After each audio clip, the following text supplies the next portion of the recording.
This is Lansdowne Roar, the voice of the fans. Coming up, Super Shels and Super Duffer win the League of Ireland, plus outrage over the new senior team season ticket prices. And we've got the very latest injury news for our boys in green. It's Lansdowne Roar. How's it going? This is Lansdowne Roar. David Dunn, joined by Mark Prendergast and Conor McAvoy, and you're very welcome to a very special League of Ireland Championship or Premier Division edition of Lansdowne Roar. But before we get into that, folks, don't forget we just want to bring to your attention our partners who are indeed of course, this is in association with the London Irish Centre. Do fantastic work. Head over to the website, londonirishcentre.org. Also, you got the Clatter Ring there as well in Hendon. Fantastic partners to the podcast. And if you want to support the page, support the podcast, head over to Coffee. Buy us a coffee. And you got the link down there. Just scan the QR code. We don't charge you. We're free, unlike certain other Irish pages. But anyway, and speaking of which, actually, which is not free, please buy a ticket. We have the Lansdowne Legends event. We'll have more details on this later on as well. Lansdowne Legends event, easy for me to say, that is coming at you from the London Irish Centre. It's on the 15th of November. Tickets are £28.50. The money goes to charity. And we've got Ian Hart, Clinton Morrison, Alan Kelly, and Martin. Very quickly, what's the one thing they've got in common? World Cup 2002 and a little trip to an island called Saipan. A little island where there was a little battle. Well, two battles, really. Yes, and we'll be talking to them about all things Saipan because they were all there. They were all in that room, and we want to get a different perspective. And of course, we'll be talking about Ireland, England, which of course will be on the 17th. We'll be talking about their careers, fascinating careers as well. Three former Irish players that wore the famous Irish shirt with distinction and a bit of class. So looking forward to that. And of course, guys, if you haven't already, please subscribe to the page. Scan that QR code. God, I'm tongue-tied tonight, lads. It's all the excitement. 2 episodes in a week. Wow. Spoiling news. Scan the QR code. Head over to our Facebook, Instagram, and our Twitter account. If you haven't already, please do like this video and please subscribe to the YouTube channel if you wouldn't mind. We are doing our best. We're trying to grow it. And we're trying to give you guys the most interactive experience in terms of Irish football. Right, that's enough of me. Oh, sorry, and Conor McAvoy, I suppose you might as well give him a little follow over and rep tracking his little page over there on Twitter.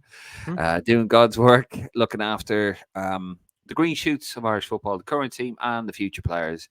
You want to find out all of that information, it's over there at Rep Tracker on Twitter. So only one place to start. Of course, Shelbourne have won the League of Ireland.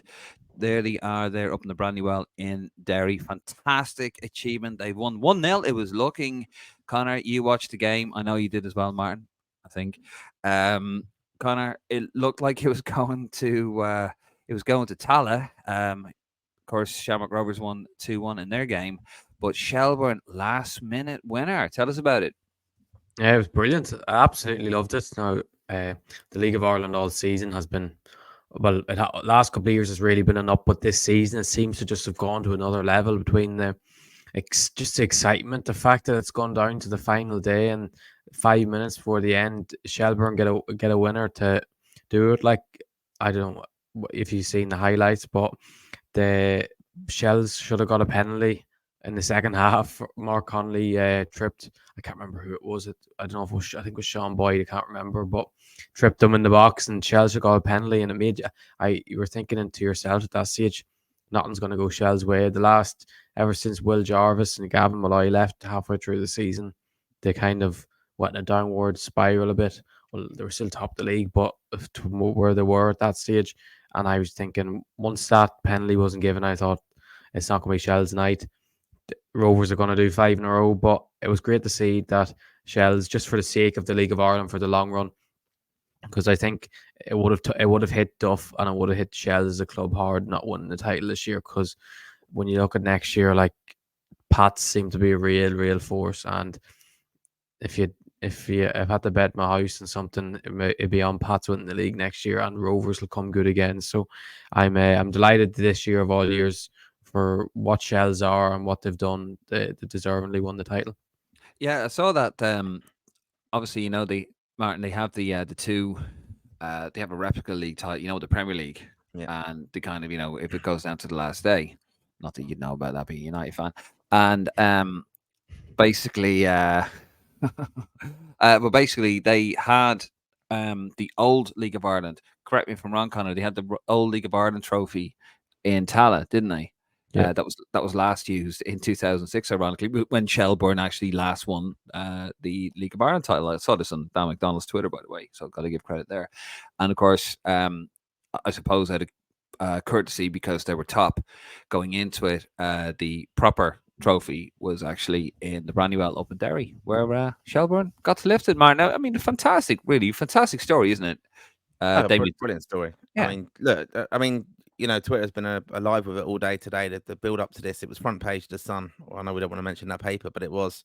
And just the coverage was incredible, and it was exciting. It was going down to the wire completely. And I think one of the other fascinating things, two things for me really, was they didn't have a great record, the Brandywell, going there. So that was a big thing that they would have had to overcome. Even you kind of think of kind of the post-traumatic stress. They got a good hiding, didn't they, off Derry a few years ago in the cup final. So it was interesting hearing after the game, after they won, that how Damien Duff, I think, has evolved as a manager. We've spoken about him on the podcast about how emotive he is, and he's very passionate, obviously, and he seemed to contain those emotions this evening, which I thought was very professional. Like, he's really evolved as a coach, and he said himself that he was 24/7 for the FA Cup final a few years ago, whereas last night he went out for a glass of wine with the wife, and he just seemed a lot calmer, more in control. I mean, I did kind of think it was going to go against them when they didn't get that penalty call. I just thought it's going to happen, isn't it? That they're not going to get this. And Duff's been critical of the refs and the standards and everything, but on different WhatsApp groups, it was just exciting to kind of see it. And even when Waterford got the goal back, and it was 2-1, and they also nearly scored straight away after. And I was flicking between the channels, and I thought, wow, I'm doing this for League of Ireland, to be honest. And it was brilliant when they got that, and he could have, sealed the deal, couldn't he? Going through on goals at the end, the striker, and he missed the chance when he tried to chip it. And I was thinking, oh my God, if they got up the other end now, it was just really, really exciting to watch. I thought Duff was absolutely brilliant post-match. The only sad thing for me was the presentation was really disappointing and very, very amateur. And a lot of people were taking the piss out of that and saying how embarrassing it was. And that has detracted a little bit for me. If I was looking in League of Ireland, how exciting it has been this year and everything, and the fans engaging with it, and how we've really got a thriving kind of title race and a game there now that we can kind of support and get behind. When you look at that at the end, you think, oh God, we're so far behind with it. So, I'm sure there'll be criticism of that. It was really embarrassing. We'll get back to that in a second, because that is a point I do want to talk about. But first of all, I just want to play the audio of a clip here from Duff straight after the game here with RTE, and of course, what can be achieved with some hard work. Tell you, dark times. So I'm so happy for them.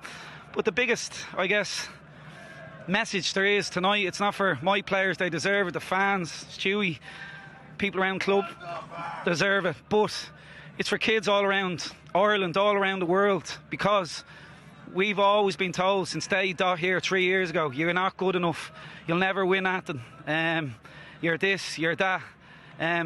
If you put your mind to anything and you work hard and you dedicate your life to it, you can do anything you want. And that's what my players have done. Yeah, you certainly have, and you certainly have to be applauded. You wanted to.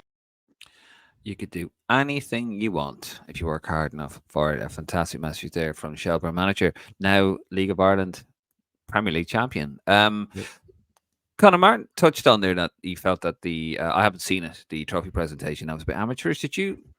You made a comment about the whole spectacle of it at the end, off air.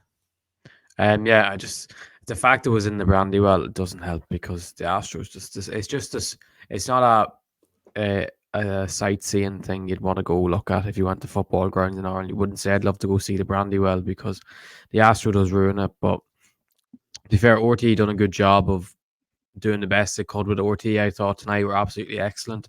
The fact they had the split screens that you during the games, that when goals went in Tala, they had the goals coming through and like we've never seen that before for a League of Ireland game. Like, this is the most professional thing we've ever seen in the League of Ireland. We're used to seeing that on the final day of the Premier League. So the fact we could, and I imagine if there was a relegation battle tonight, we would have seen that added to it as well. So there was a little bit of drama, but I was very happy with the way RTE ran it. But the lack of professionalism with the presentation, like, and the fact What was so bad about it?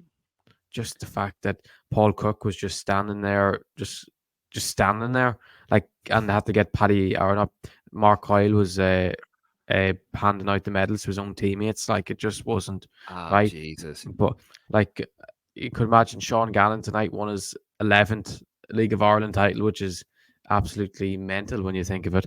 But after 11 times, you could imagine the 11th time your captain's presenting your medal. Like, they should have at least had Paul Cook giving out the medals, not your own captain. It's not rocket science. At least do that. I don't understand why. Yeah.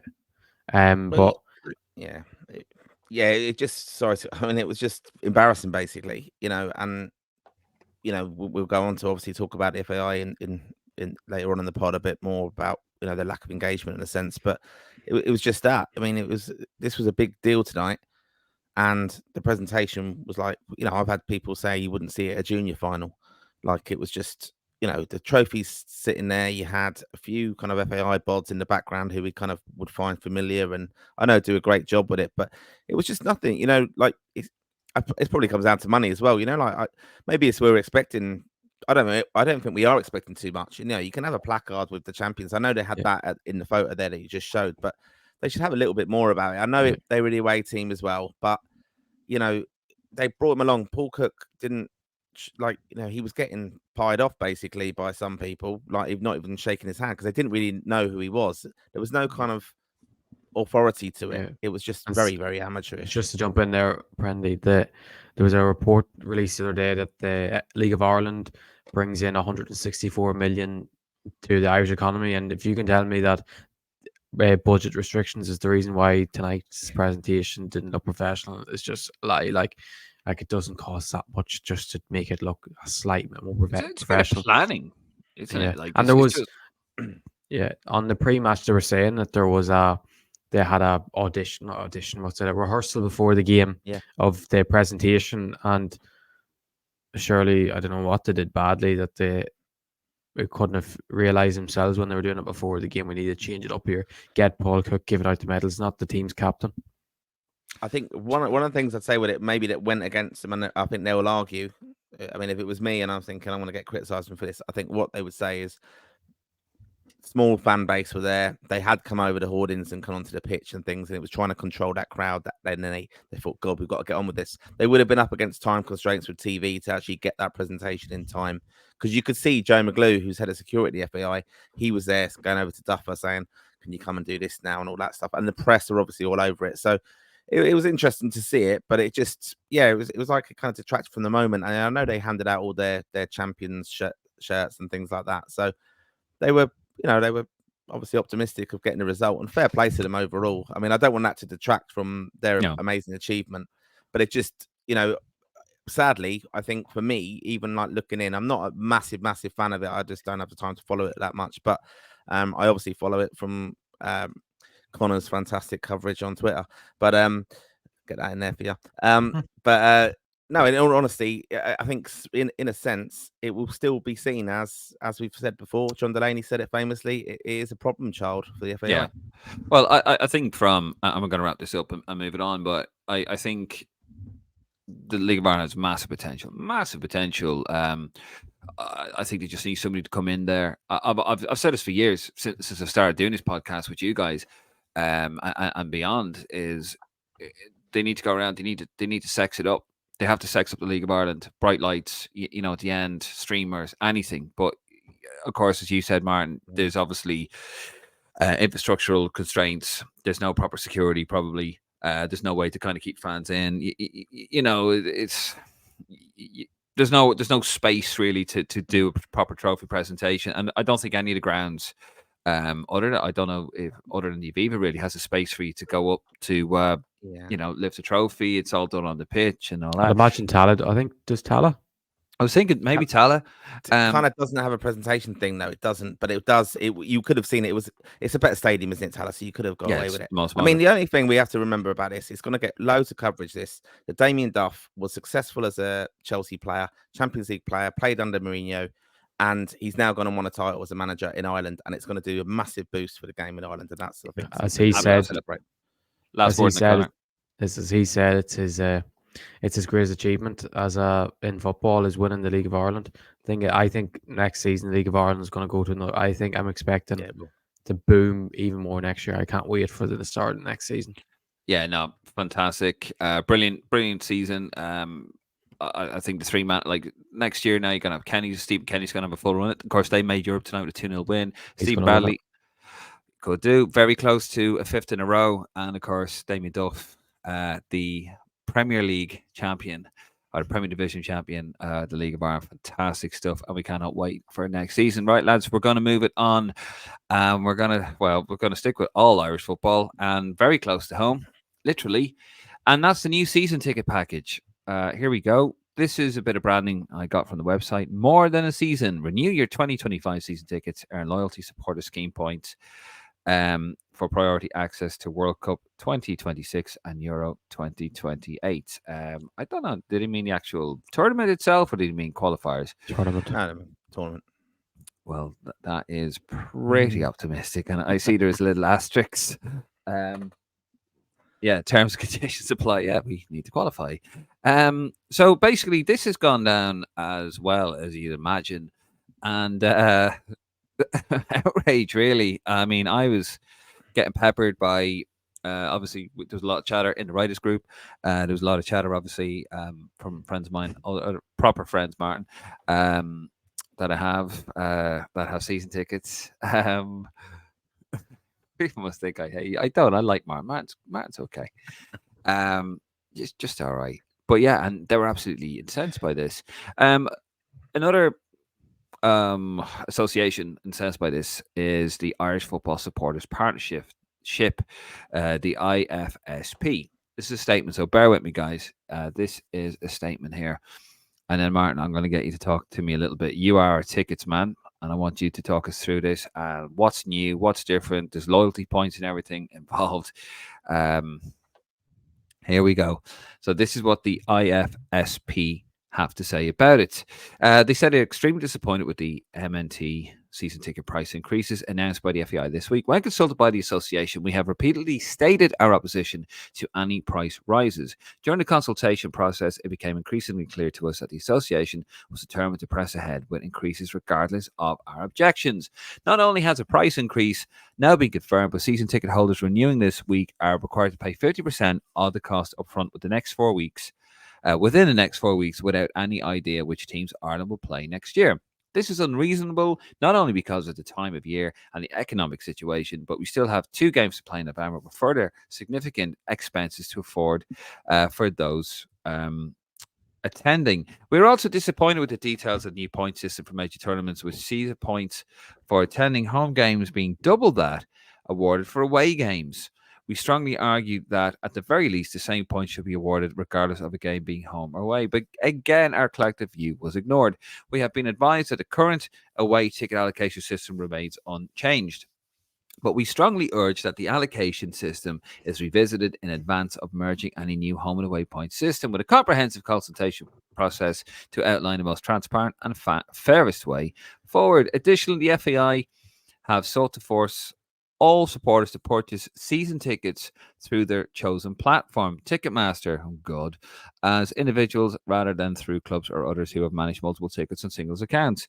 This is of huge concern to Chris, whose 28 club purchased circa 1,500 season tickets this year on behalf of the members. Forcing members of supporters clubs to deal individually, Ticketmaster could have a devastating impact on many long-running national team supporters clubs. We're also concerned about inclusion of those without digital literacy, as clubs have performed this function on behalf of the members for many years now.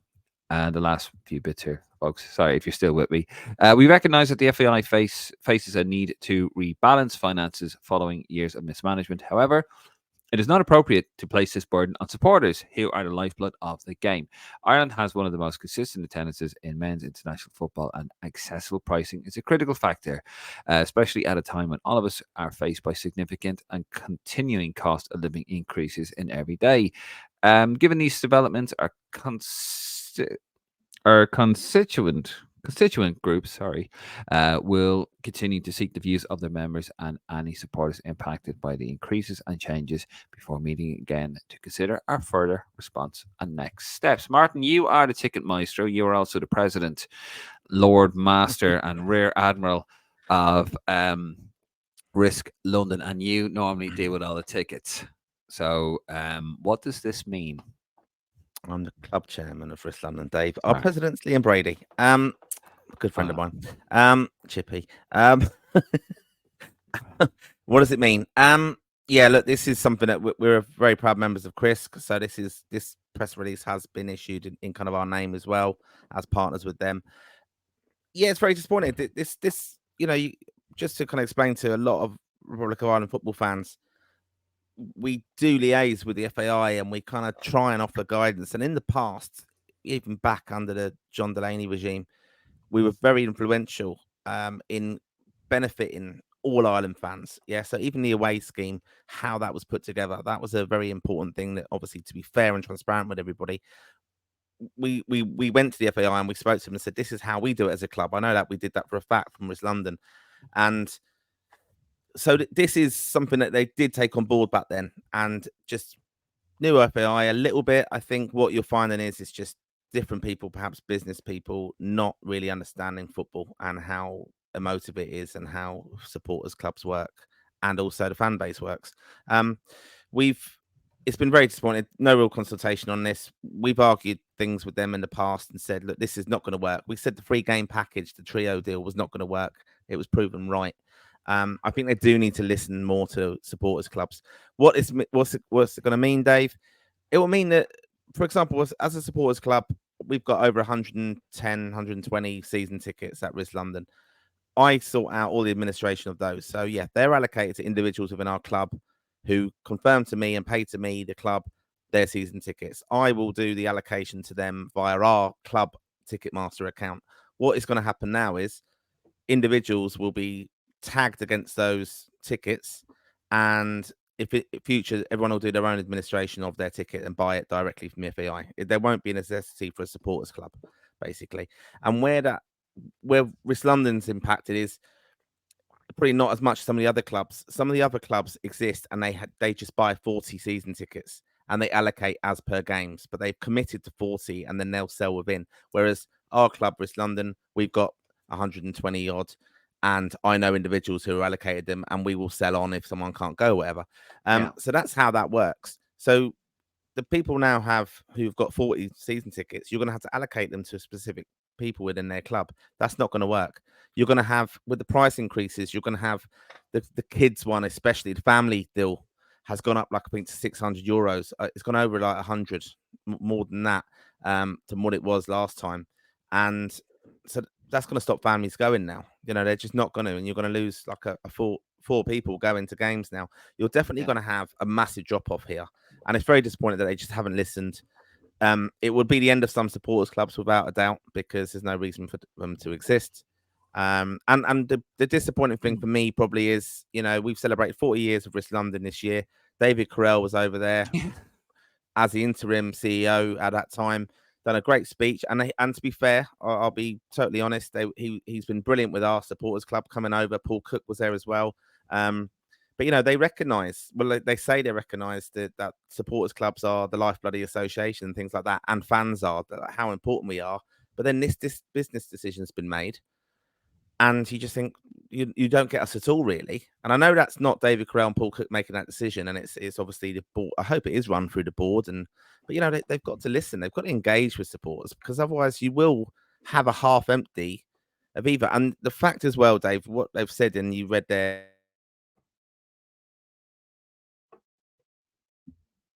I think we lost Prendy. Yeah, I thought that was me. I think the FAI have. Oh, there you go. Sorry. We're back. Go on. Sorry. Jesus, yeah, the FAI. No, but sorry. like the 13th of December is a draw for the World Cup qualifiers. So we're only going to know the opposition then. So you're actually buying something.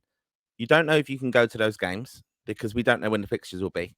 So it's ridiculous that we're being asked to do that. Like you might not be able to go to 2 of those if they're Saturdays. You just might not be able to do with work. So it's just crazy the lack of thinking with it. And it's just they go forward and they do so much good some ways, and then they just mess up something else. And people just don't have any faith in them. And I can't. One thing I'd say, Dave, I know I've been rambling on about this, but I just don't know what the uptake will be. Generally, within our supporters club, I haven't even communicated a lot of this to our supporters yet because it's going to be an admin task to do so, to try and explain it in very simple terms. I know there'll be a drop off, but also, there will be no loss if you don't renew your season ticket. It's not like it's the most essential hot ticket in town. They can't sell out the Aviva as it is. So you might as well just go, I'm going to save my money now, let it lapse because I'm not losing anything, and you're not gaining anything. This point scheme and things, they're not in a position as a business to be able to do this. And I think what you'll find is a lot of people won't renew. Well, here we go. A lot of people won't renew, Connor. That's what Martin says. We're going to bring you in this one as well. I just want to ask you about the loyalty scheme. Here it is. So season ticket renewals, you get 10 points. New members, you get 5 points. You attend a home game, you get 2 points, and you attend the away match, you get 1 point. Is this a common thing? Is it with clubs, like with football clubs? Is this any fun things? Yeah, I know with Man United, you get away credits, but that's it. You don't get home credits. I would understand this in a sense if we were France, if we were England, if we were Germany, we were qualifying for every tournament, that you want to reward the fans that are always going, always buying aways, because you're guaranteed to be at a major tournament. But the fact is, there's probably at the moment probably 70% chance we won't be at the World Cup in 2026, and you're going to risk, fans staying on the board because of these loyalty points, thinking that they're going to benefit them, whilst in Euro 2028 we'll probably get more allocation for games anyway, because the fact it's going to be in Dublin and it's going to be in whatever, fly over to London or Manchester or whatever for another game. And the fact is, I can't understand this. Why is a home game got more points than an away game? Like, is it not the best thing you reward your fans that travel abroad? Like, why don't they just flip? You get 2 for an away and 1 for home.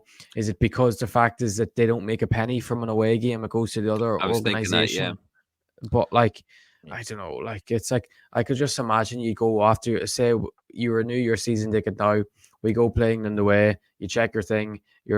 Say it's meant to say you're on 12 credits. It says you're on 8. I could just imagine it being balls up. And the thing that annoys me is the fact that they're making fans renew their season ticket now, a couple of days before is it the day before Finland is the renewal date, and people are meant to be heading to London that weekend, and London is not a cheap weekend, as you lads know, especially when you're flying over and you have to book hotels like I'm have to do.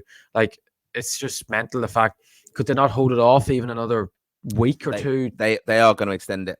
They've already backtracked on that. They will have to extend it because at least that's positive, because I can't believe that they're 14th of November, a couple of days before fans are heading off to London. Like, you get a cheaper weekend going to Helsinki and Athens together than you would for going to London. Sorry, go on. No, go on, man. So I can understand why they're going with the Ticketmaster route, and that is because the admin involved within the ticket office, they've got people who do a fantastic job there. I'm not knocking them, but they're very understaffed with that, as far as I'm aware and what I involved day to day with them. So I can understand why they want to resource that out. Cost cutting, isn't it? Yeah, they want to do that. I understand, and it is a headache. And most other clubs in England and stuff, they have obviously ticket agencies doing things for them, or have a specific system that works. But it generates a lot of money for them to do so. And I think that's one thing they're trying to get away from as well. But look, it's mad. What they want to see is why they're rewarding the home fan for going is because they know so many tickets don't get used. So they want to tally that being scanned in. All you're going to have with that is, if I'm not going on Thursday to the Finland game, I don't want to lose out on my points. Just scan my ticket in. and then scan yourself in, and you go in. That's it. If I can't sell the ticket on, I'm not going to lose the points because I'll just have them someone else scan it in for me. Like, it's not hard to do that. I mean, there's ways of overcoming all these systems and things. So Trust you to know that, man. No, that's just the way of it is. Like, you're still going to have a half-empty stadium, like, because they're not attractive fixtures, and and then there's this migration of eventually they'll migrate the away travel portal records over to the new system as well. So they will all be put into one system eventually, but it's just not had any consultation and been explained very well. And ultimately, they should be using supporters clubs and other fans. And we promote Irish football a lot on this show. We want to see the best for Irish football. We're always pushing tickets and look, get behind the lads and go to it. Or this deal's quite good. Because Dave, we spoke about the season ticket before. It was really, really good value, wasn't it? When it came up to the England trio game, we were saying that's why a season ticket's absolutely brilliant value. So we promote it, but don't get it wrong then doing this now. That's just ridiculous. I'm amazed at it sometimes. It just, and we'll finish up. It just seems to be, that for whatever reason, I do not know why they just seem to like upsetting Ireland fans. I don't know why. As you said, Connor, we're struggling at the moment.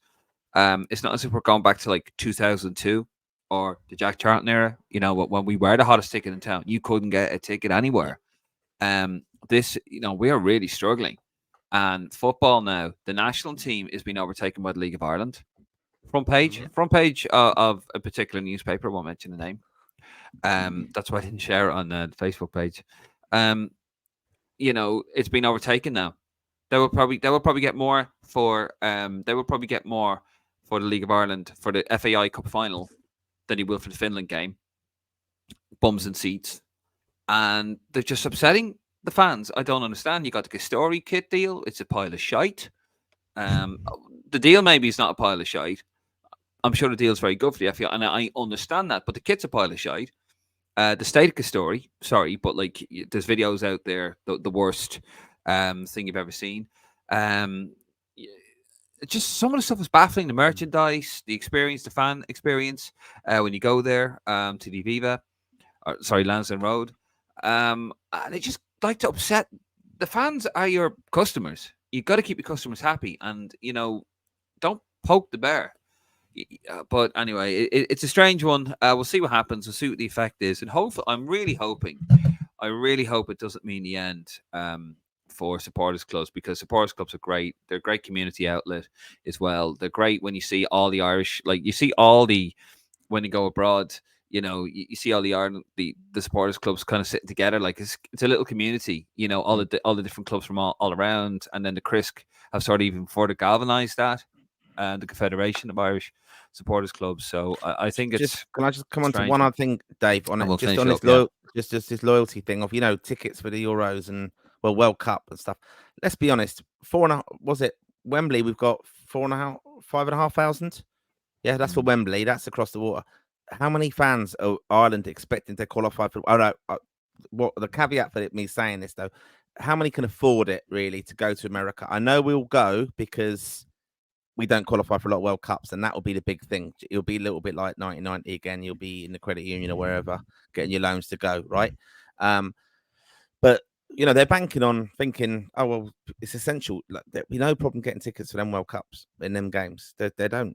These World Cups are not massively popular now or selling out. There's so many games and things. People have means. It's not going to be essential to get loyalty points to get tickets for those things. I don't think so anyway. And the Euros as well is the same thing. Like there's a little communities, they all work together, pass on tickets and stuff. That's not a selling thing for me. I'm not going, oh, brilliant. I'm going to guarantee getting that. I'll get a ticket if I want to go. I'm a football fan. I know how to get tickets for stuff. That's it. You don't need to sell me a season ticket to do it. Absolutely. No, and this is going to be, this could be the 10-year Advantage Club Part 2 or 2.0. We'll see how it goes. Hopefully not, but anyway, we're going to wrap it up. Connor, just before we go, we want you to give us just the latest on the injury news. Of course, some bad news for Chidozie Ogbeni. We'll have a moment of silence for Archie, will we? Sad to hear that he has officially ruptured his Achilles, and he had the surgery earlier this week, out for between 6 to 9 months, and it's usually on the latter of that scale. Poor Gavin Mizuno is currently out at the moment with a ruptured Achilles, so at least it'll be someone who he can talk to can benefit him on how he's got through the journey, because it'll be a rough few months now for Gio, because it's from people I've known have done their Achilles, it's worse than the ACL. It's a lot of lying about, not being able to move, a lot of tough work. So it's really sad to see, especially someone like Gio, he's coming into the prime of his career, and like he might never play in the Premier League. It's sad. Reality is he might never play in the Premier League again if Ipswich go down this season, because he's done his ACL before, and now it's the Achilles. It's tough for the lad. Like, I feel so bad for him, because it's such a key asset for Ireland, and we probably won't see him again. Luckily, we'll probably be in the Nations League playoffs, so we'll probably have him back by the time the World Cup qualifiers come about. But like, how long after that will it take him back to get the full fitness? And I trust him more than anyone to get back to their 100%. But a lot of lads after that sort of injury will never get near 100% again. Yeah, no, we absolutely send our best wishes to Gio. Speedy recovery, and hopefully to see you back sooner rather than later. Guys, we're going to leave it there. Thank you very much. And before we do, just want to remind the Roar faithful of the Lansdowne Legends events that we've got here. Friday, 15th of November, from the London Irish Centre. We've got Ian Hart, Alan Kelly, Clinton Morrison. We're going to be sitting down. Martin and myself will be sitting down there. We're going to be talking all things Saipan, World Cups,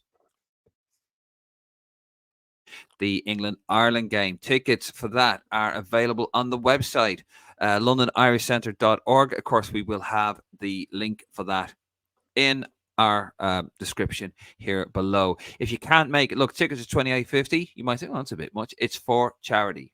It's for charity. It's for an excellent cause. The London Irish Centre do fantastic work for those less fortunate Irish people in London. If you can't make it, over to the 15th, buy a ticket. The money's going to go right to the charity. Just, it's for a fantastic cause. If you can't make it over on the 15th, we have a little something for you as well on the 16th. Martin, talk us through it. Yes, the 16th, we're at the Cladder Ring in Hendon, which is a fantastic establishment run by Finbar, Galway native there. And we've got Kick On Era taking place during the day from midday upstairs in the function room. But we've got a whole weekend here at the Cladder Ring. Brilliant venue, as I said. Loads of food available. We've got some amazing music there as well. And we've got Ian Hart coming along, staying with us from Friday night. He's going to have one night with us on Friday. Then he's staying on with me and you, Dave, to come to the Cladder Ring with us on the Saturday. We're going to do a Q&A again with him there. Hear some different stories from him there as well. And we're going to look back at some Irish football shirts as well from the KitCon lads, have some chats with them. Got some iconic shirts coming out on display. So amazing music as well. And that's a late bar till about 2:30 in the morning. And then Sunday, you can recover, get in there early on match day in London, back up to the Cladder Ring, 10 o'clock opening, lovely full Irish breakfast available there. We're going to have the KitCon lads back on. We've got live music as well to build up towards the match. And some other guests are going to pop in as well, including Andy Reid. He's coming to that one. He is coming there indeed. And most importantly, you got me. Yeah. Fuck the rest of them. You can come and meet me. That was one of the worst statements I've ever heard. Jesus. I don't know. I'll take that. No, we will all be there. Myself, Connor, and Martin, of course, will be there. Come and say hello. It's going to be a fantastic weekend. It's basically a festival of football. But yeah, the 15th, that's the big one. That's the one for charity. Alan Kelly, Clinton Morrison, and Ian Hart. And of course, that's in association with Jebson as well. Do remember to drink responsibly. Isn't that right, Connor? Sorry. And yeah, and of course, you can get tickets for that. Don't forget, $28.50. Tickets for that from the londonirishcentre.org. The link will be in the description. Anyway, enough of that. We're going to get out of here, guys. Thank you so much for watching. Thank you guys for coming on here as well. We will be back next week at some point.